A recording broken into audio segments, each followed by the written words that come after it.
So on WebTrader, it's exactly the same idea. You either select sell or buy if you want to do a pending order. Say we want to sell, we can do a sell limit order.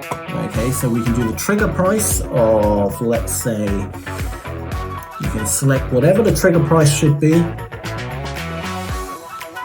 Okay, so we're going to do 1.1986, 1986.35, for example, and we're going to select a quantity for the lot size,